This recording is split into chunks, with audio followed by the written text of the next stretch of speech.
I'm jobless and loveless. But so what? Everything will be alright. Makakapag-abroad ako. Makakahanap din ako ng bagong boyfriend na magmamahal sa akin ng totoo balang araw. I know I will. I desperately hope I will. Well, ito lang naman ang kwento ng buhay ko. Sana magustuhan nyo at sana din may mapulot kayong aral pagkatapos ng mga kalokohan ko. Ako nga pala si Anval de Leon. Nakipaghiwalay ako sa boyfriend ko, although wala naman siyang kasalanan. Actually, super loyal niya at mahal na mahal niya ako. Handa pa nga siyang iharap ako sa altar eh. Pero ewan ko ba, parang nakukulangan ako sa relasyon namin. May hinahanap akong kakaibahan hindi ko makita at maramdaman sa kanya. Wala ba yung kilig, yung sparks? Alam niyo ba yun, yung parang walang buhay? Then after that, nakilala ko naman si Eric. Naku po naman, super boring. Parang walang kabuhay-buhay. Ni hindi pang boyfriend material. Medyo weird kasi baka dahil sa artist siya. Parang nerd na may sariling mundo. Pero alam niyo guys, isang bagay yung hindi ko maintindihan. At hindi ko malaman na mararamdaman ko to. Sa kanya ko nararamdaman at nararanasan yung mga bagay na hinahanap ko o nakukulangan ako sa relasyon namin ng ex ko. Kaya lang kung kailan naman nasa point na ako na gusto ko na siya, hindi naman pala kami pareho ng nararamdaman sa isa't isa. Nakakahiya, diba? For sure, marami ding nakakaranas ng nararanasan ko. Ang naranasan ko. Kaya, kailangan ko ng magandang payo nyo. Or, sana ma-inspire kayo sa kwento ng buhay ko. Paki-like, share, and subscribe na din sana ng channel na to para sa mga susunod na story na kanilang ibabahagi na nakaka-inspire at nakakakilig. Salamat may Viz TV sa pagpapaunlak ng love story ng buhay ko. Going home? Pinipigilan ni Anne ng umiwi nang lapitan siya ni Gary pagkatapos ng duty niya sa hospital. Lately, he was becoming a real pest. Kahit kasi tinapos na niya ang lahat sa kanila 3 weeks ago, palagi pa rin itong lumalapit sa kanya at umaakto na parang boyfriend niya. Minsan gusto na niyang sigawan ito pero hindi niya magawa. Doktor kasi ito sa hospital samantalang siya ay isang nurse lang. Hindi ako uwi, may pupuntahan pa ako. Sagot niya. Where? Magkikita kami ni Tamara. Tapos na ang appointment ko sa mga pasyente ko. I'll take you to your meeting place. Kukunin ko lang ang sasakyan ko. Wag na, Gary. Magko-commute na lang ako.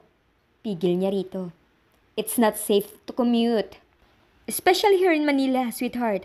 I won't be long. Hintayin mo ako sa harap ng hospital. Hinipan niya ang bangs niya pagalis nito. Na-frustrate na siya rito. Hindi niya alam kung ano ang dapat niyang gawin para matanggap nito na tapos na sila. Nilapitan siya ng mga corners niya na nakarinig sa pag-uusap nila ni Gary. Ann, balikan mo na kasi si Doc Gary. Kawawa naman siya. Wika ni Shaina. Kung tingnan siya nito ay parang siya na ang pinakamalupit na babae sa mundo. Oo nga, ang bait-bait ni Doc Gary. Saka ginagawa niya ang lahat para sa'yo. Hindi mo siya dapat pinapahirapan. Sabi naman ni Nora. Iningusan pa siya nito. She wanted to tell them to mind their own business. Ngunit kapag ginawa niya yon, lalo lang sasama ang imahe niya sa mga ito.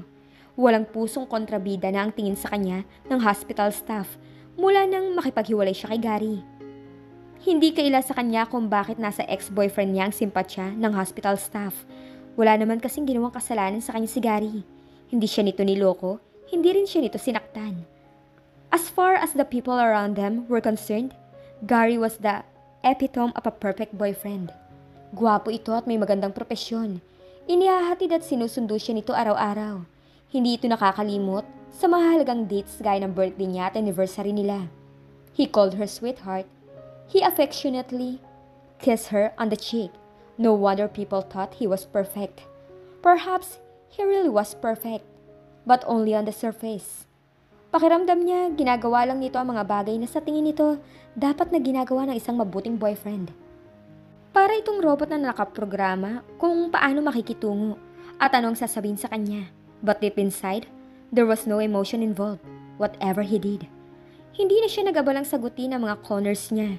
Masyadong komplikadong sitwasyon nila ni Gary at hindi niya alam kung maiintindihan siya ng mga ito kahit magpaliwanag pa siya.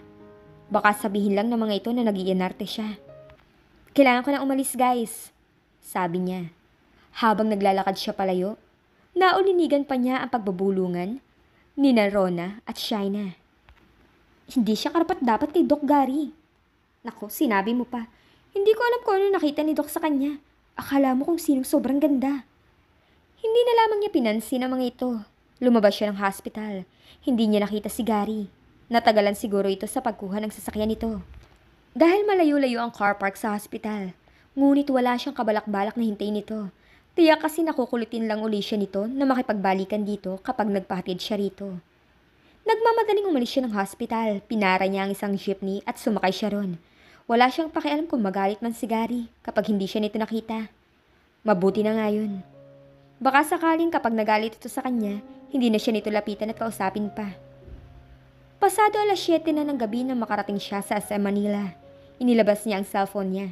Nagpalit na siya ng number ng nakaraang linggo para hindi siya matext at matawagan ni Gary. Tinawagan niya si Tamara. "Nasaan ka?" tanong niya sa kaibigan. "Sa ni Rogers, nagugutom na ako kaya pumasok na ako rito. Habang hinihintay ka, tagal mo kasi." Wika nito. "Palagi ka namang gutom?" Pagbibiro niya. "He? Pupunta na ako dyan." Tinapos na niya ang tawag at nagpunta na siya sa ni Rogers.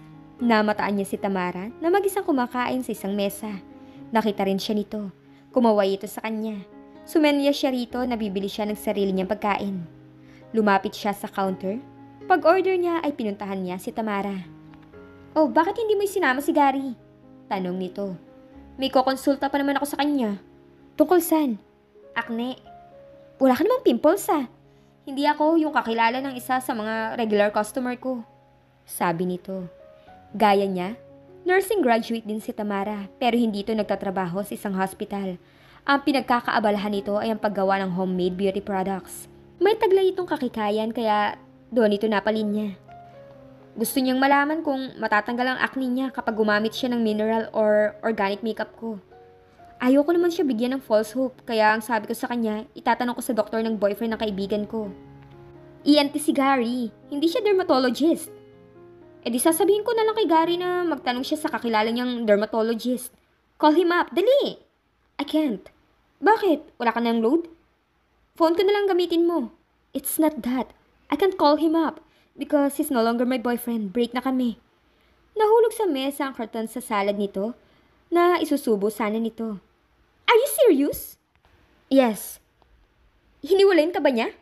Ako nakipaghiwalay. Insane? That's insane! Why, oh, why nakipaghiwalay ka kay Gary? Dinampot nito ang karton na nahulog sa mesa at kinain yun. Did he cheat on you? Nahuli mo ba siyang may kasamang ibang babae? No, nothing like that. Alam ko na, lalaki. Lalaki ang nahuli mo na kasama niya. You found out that he's gay, tama? Pinaikot niya ang mga mata. No. Hindi pa rin. Ang dalawang yun lang ang naiisip ko na posibleng rason para makipaghiwalay ka kay Gary. Kung mali ang mga hula ko, anong rason at iniwan mo siya? Well, feeling ko kasi walang sense na magstay ako sa relationship namin. Tinusok-tusok niya ng tinidor ang roasted spring chicken sa pinggan niya. You're the one who's not making any sense. Makakahanap ako ng maraming sense sa pagkakaroon ng boyfriend na gaya ni Gary. There's something wrong with us. May kulang sa relasyon namin. And what? Love. Mahal ka naman ni Gary ah. Yun lang yung ipinoproject niya sa lahat ng tao. But he doesn't love me.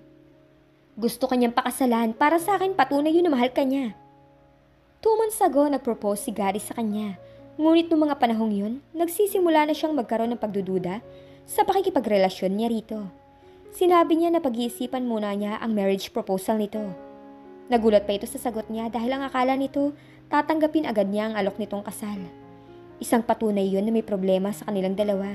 Ni hindi nito na sense na hindi siya masaya sa relasyon nila. I know you're not that naive. Tamara, may mga taong nagpapakasal sa taong hindi nila mahal. Wika niya. Yeah, I know that. Pero, bakit mo nasabing hindi ka mahal ni Gary? Dahil hindi ko nararamdaman na galing sa puso ang mga ginagawa niya para sa akin. Baka nagiging paranoid ka lang, girl. It's not just all in my mind. He really doesn't love me. How about you? Mahal mo ba siya? Kinagat niya ang lower lip niya. I thought I did at first. But I realized it was what he was that I love. I love him because he seemed like the perfect man to love. Hay nako girl, nakukulot ang buko sa'yo. Love mo siya na hindi. Paano yun? Na-in-love ako sa idea na mahalin siya dahil nasa kanya ang lahat ng hinahanap ko noon sa isang lalaki. Ang akala ng isip ko dahil may dahilan ako para ma-in-love sa kanya, automatic na in-love na ako sa kanya. Pero isip ko lang ang nakumbinsi ko, hindi ang puso ko. Hindi bumibilis yung tibok ng puso mo kapag nakikita mo siya? Wala akong nararamdamang spark kapag magkasama kami. Wala bang magic? Sayang naman, ang gwapo ng boyfriend mo. Pero hindi ka kayang pakiligin. Ex-boyfriend. Pagtatama niya rito. Mayaman, doktor, responsable, gentleman. Paglilitan niya pa nito sa magagandang katangian ni Gary. Actually, I was thinking, siguro pareho lang kami ni Gary. Siguro may nakikita lang din siya sa akin na kumukumbinsi sa kanya na ako ang tamang babae para sa kanya. Pero mali ang chemistry naming dalawa. Kaya walang napoproduce na spark tuwing magkasama kaming dalawa. Hay, malay mo balang araw ma-develop ka kay Gary. Hindi ka dapat nagpapabigla-bigla sa pakikipaghiwalay sa kanya. 2 years nang kami. Kung may in love ako sa kanya, dapat nangyari na noon pa. Naniniwala ako na may mga bagay sa mundo na hindi natin may pipilit. Like falling in love with someone you're not meant to be with. Hay, nakakaloka ka. Ang ayos-ayos ng love life mo, sinira mo. At mas gusto mo pang mag-join sa mundo ng mga gaya ko na single. Pumalatak ito. Hindi naman porke may boyfriend ng isang babae, magiging masaya na siya. Sasaya lang ang isang tao kung mahal niya ang taong kasama niya. Huminga ito ng malalim. Ay, sige na nga. Kahit nanghihinayang ako sa inyo ni Gary, susuportahan kita sa desisyon mo. Anyway, paano tinanggap ni Gary ang pakikipag-break mo sa kanya? Hindi niya tinanggap. Iginiit niya na magpapakasal daw kami balang araw. Magkakaroon ng mga anak. Magkukrus pagtanda namin, etc. etc. Umaakto siya na parang hindi nangyari na nakipag-break ako sa kanya. Nakukulitan na nga ako sa kanya eh. Parang gusto ko na tuloy mag-resign sa hospital. Ha? Bakit ka magre-resign dahil doon? Baka yun ang kailangan kong gawin para matuldukan na completely ang dating relasyon namin ni Gary. Baka kapag nawala ako sa paningin niya, matanggap niya na dapat na niya akong pakawalan. I want the two of us to move on. Plano ko mag-abroad. At saang bansa? US or Canada? Matagal ang proseso ng pangingibang bansa, saka magastos yun. Alam ko, mag-iisip pa ako ng paraan para makapag-ipon ako. May idea ako. Tutulungan mo ako sa negosyo ko. Malaki-laki rin naman ang kinikita ko sa pagbebenta ng mga produkto ko. Seryoso ka ba sa alok mo? Yup. Padalhan mo na lang ako ng cute na American o kaya Canadian kung gusto mong makapagbayad ng utang na loob sa akin, ha? Hinga ng malalim, tay. Sabi ni Anne sa matandang lalaking pasyente sa hospital. Chinecheck niya ang blood pressure nito. Hinigpitan niya ang rubber cup sa braso nito. Tinanggal niya yun pagkatapos kunin ng readings. Malapit nang maging normal ang BP niyo, tay. Ituloy-tuloy niyo lang po yung pag-exercise gaya ng sabi ni doktora sa inyo. Saka bawas-bawas rin po kayo sa pagkain ng maaalat. At wag na kayong babalik sa paninigarilyo. Salamat, Ining. Wala hong anuman. Pag-alis ng may edad na pasyente, lumapit si Gary sa kanya. Here we go again. Naisaloob ni Anne. Totoo ba? Nag-file ka raw ng resignation? Tanong nito. Oo. Bakit? Mag-a-apply ako nurse sa ibang bansa. Paano na tayong dalawa? Gary, wala nang tayong dalawa. We're true. Hindi na tayo magkakabalikan. At kahit magkabalikan pa tayo, it could never work between us. Hindi naman gawa sa bato ang puso niya. Nagigilty rin siya sa pakikipaghiwalay rito. Pero para din yun sa kabutihan nilang dalawa. Hindi sila magiging masaya kapag nagsama sila. Maaaring nasa tabi-tabi lang ang mga taong nakatakda para sa kanilang dalawa.